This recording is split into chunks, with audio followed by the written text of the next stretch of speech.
there are multiple terms here. So I ought to write this for you. Okay. Bear with me for a moment.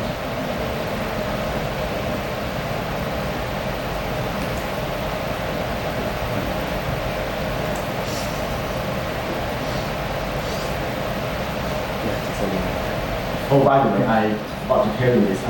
K, as you can see here, and also in the mixing rule, K is interaction parameter. Basically, when two components do not form ideal solution with one another, you need this interaction parameter to kind of tune your model a little bit so that it fits better with experimental data. In this case, it's just weak and even. Pretty much ideal solution. We can just set k to 0. Okay, so when you see k is kij, you can just set the value to 0.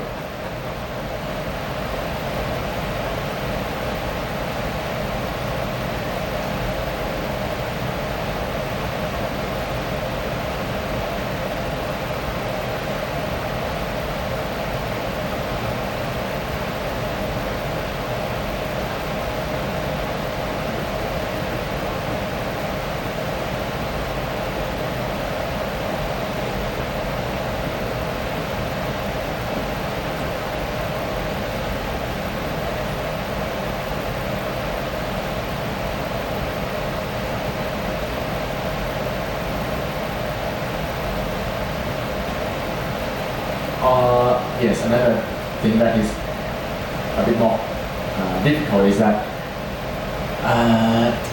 this is formula for mu IR, okay? And then in this sigma, you see that there's I. It means this term will be different for mu1 and mu2. Okay, so we need two formula for mu1 and mu2. It's just like complementing one another, slightly different. So I'm going to write the first one for mu1, okay, and then another for mu2.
Okay, so just like that. It looks quite long, but when we transcribe it into binary for binary system with Kij set to 0, it's just like this. Okay, so for mu1 is 2 times in parentheses x1 a alpha 1 plus x2 square root a alpha 1 a alpha 2. Okay, and for mu2 is the 2 times in parentheses x2 a alpha 2 plus x1 square root of a alpha 1 a alpha 2. See, they're kind of complement one another, equivalent to one another.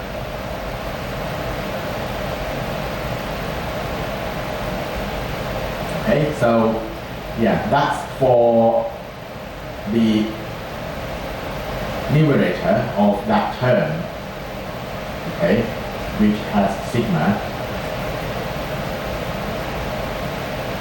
Right, so the rest should be quite easy. It's just BIDS. Oh, you see that when you write the formula for mu1, for example, you need B1 as well, the B of single component 1 and also B of the solution. Okay, so you need both B of single component and B of solution here. Okay, so let's enter this formula in Excel. And what you add here is actually log phi I, okay? But we need phi over here. It means in the end, we need to exponentiate this entire expression, okay? To obtain phi I. Yeah, let's do that.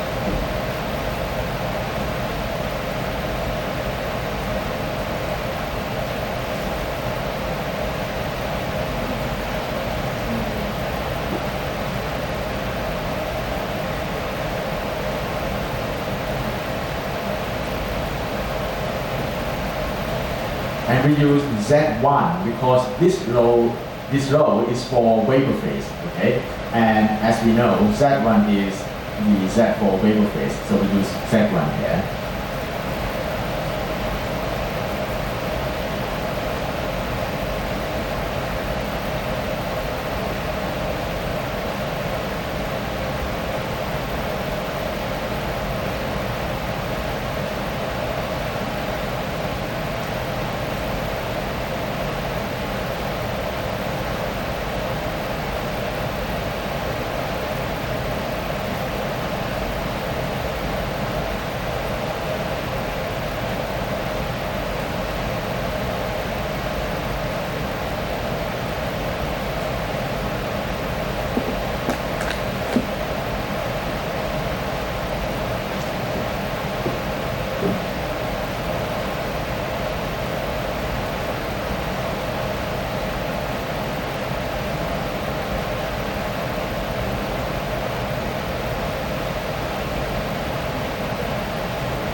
Okay, and that's phi 1. Apparently should be correct. I shouldn't have done any mistake because the value of fugacity coefficient for the vapor phase should be quite close to 1, and this is 0.99, okay, quite close to 1. The reason is that for ideal gas, we can say that for ideal gas, fugacity and pressure is the same. In other words, the fugacity coefficient of ideal gas is 1. Okay?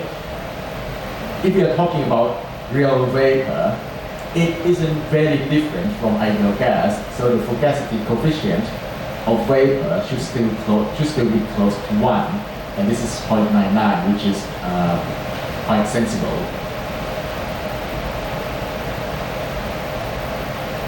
Okay, so that's the formula. If you want to take a photo, allow me to zoom in a little bit.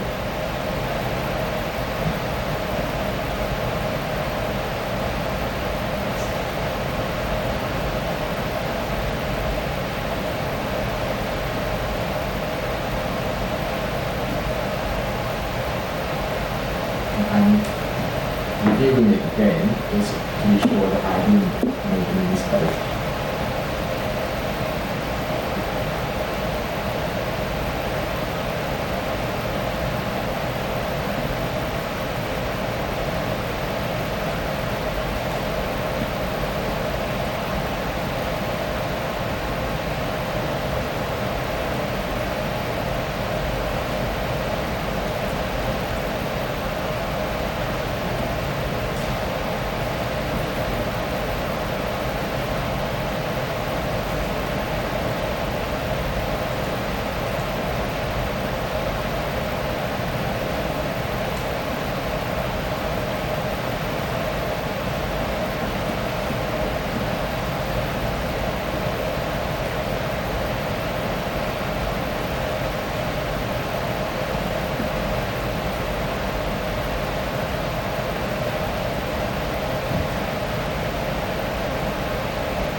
Yeah, it should be fine, I think.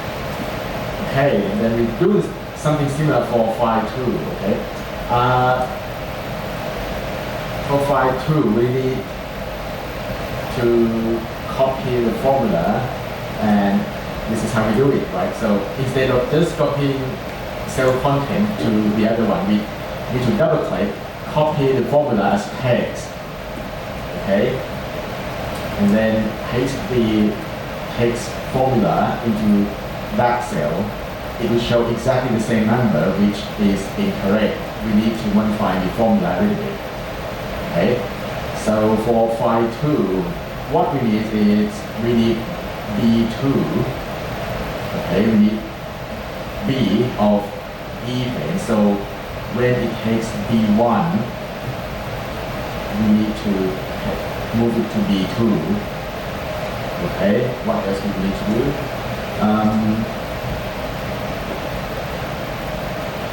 Mainly we need to change the formula here, because this formula is different for component 1 and component 2, so we need to change that.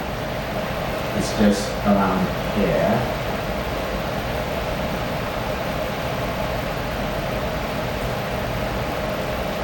Yeah, just over there.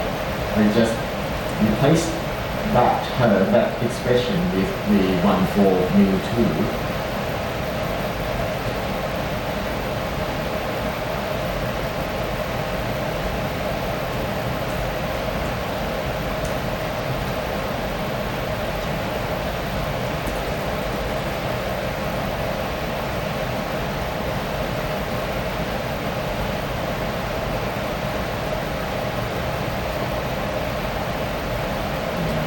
Okay, should be just like that.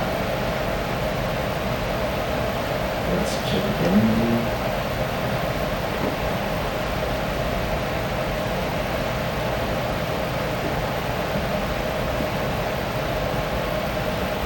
Yeah, yeah, should be just like that. Okay. I'll zoom in if you want to take a photo. So that's for phi 2.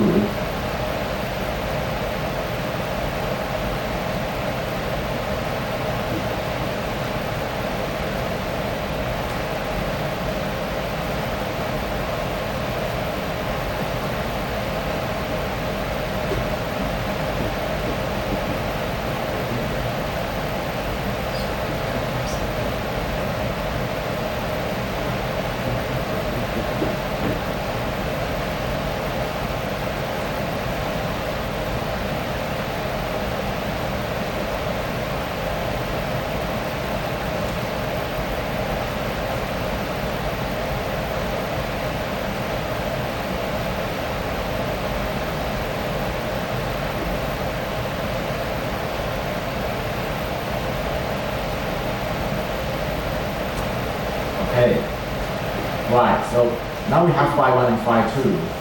Okay. As we're running out of time, I'm going to finish this really quickly, and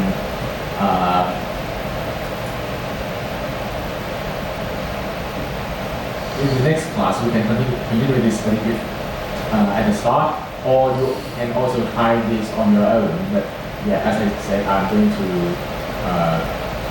do this really quickly for the liquid phase as well.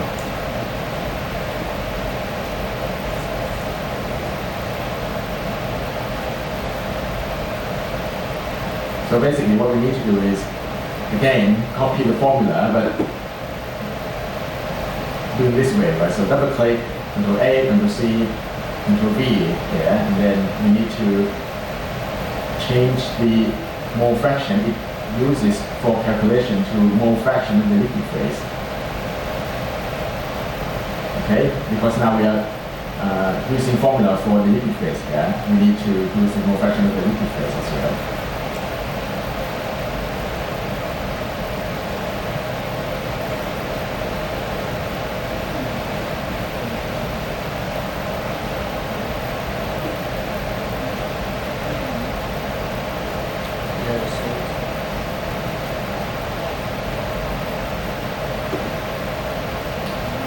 Actually, maybe.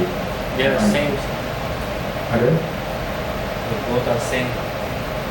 Yeah, it's the same right now because mole fraction of liquid phase is the same, but when you change it, it should be different. And at the actual phase equilibrium, x and y will be different, so they will be different later.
Oh, actually, for liquid phase, we need Z2, not Z1, sorry. So another difference is that for liquid phase, we need to use Z2, not Z1. Yeah, like that, okay? Now that we have phi 1, phi 2 for both vapor phase and liquid phase, now we write an objective function, so I'm going to talk about this a little bit here. Let's go to the slide.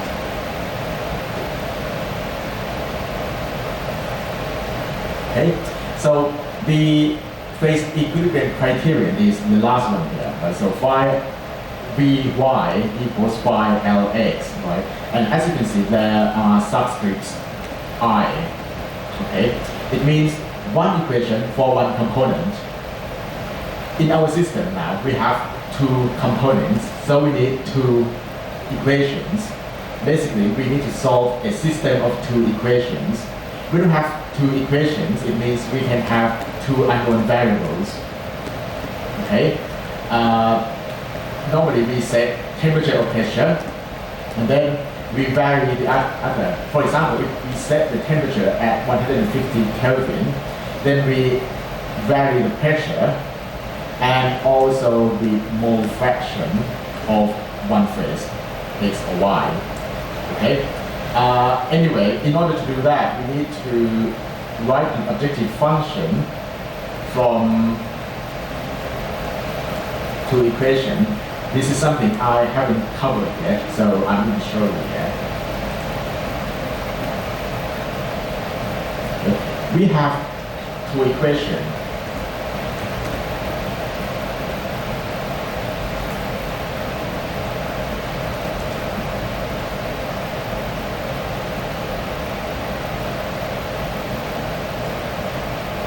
Okay, these are our two equations. However, when we want to use this in Excel solver, we are allowed only one objective function. So we need to combine these two equations into a single objective function for Excel solver. And this is actually true for any math solving software. You are allowed only one objective function. This is the way to do it.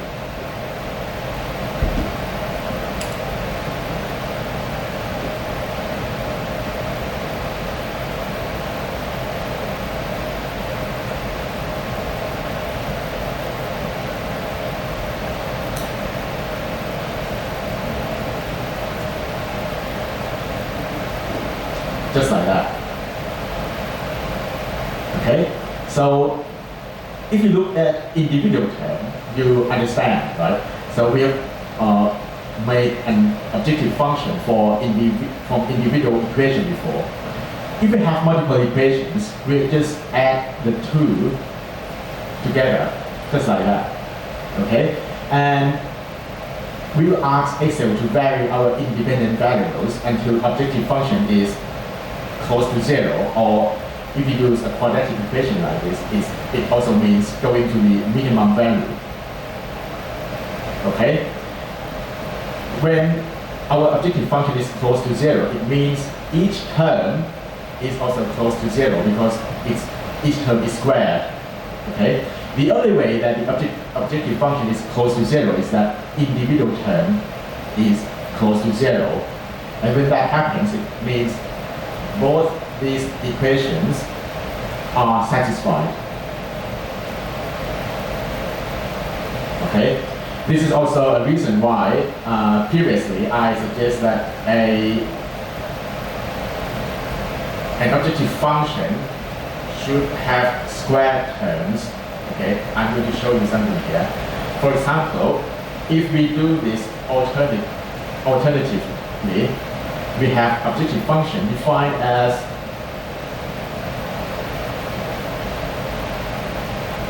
this without squared for each term, then objective function can be 0 with this situation.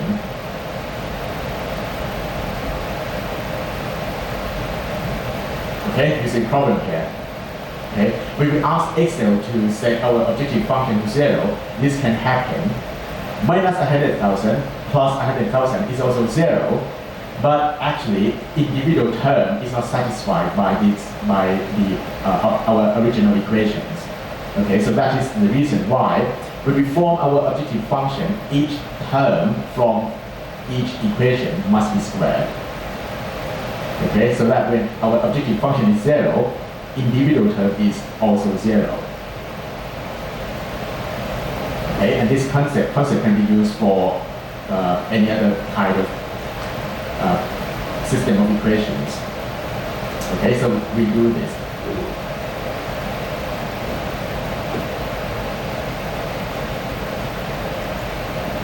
Okay, so our objective function is simply phi1 of the vector phase times y1 over phi2 of the vector phase over y2 of the vector phase minus 1 squared plus something similar for the liquid phase.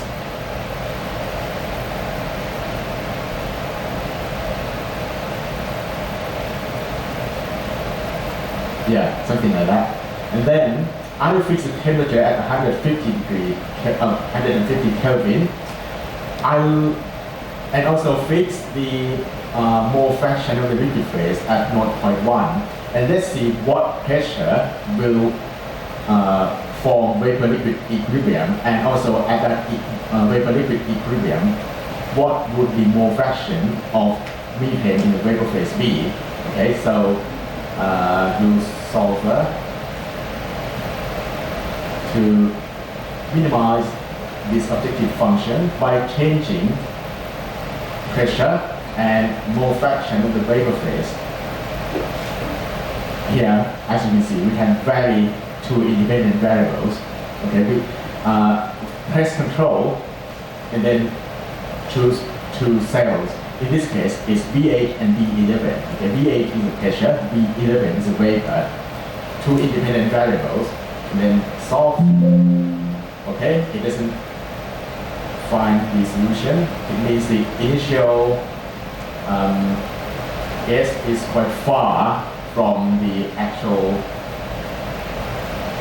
solution, so we need to find a proper solution, a proper initial gas.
Apparently, I can't find the proper initial gas.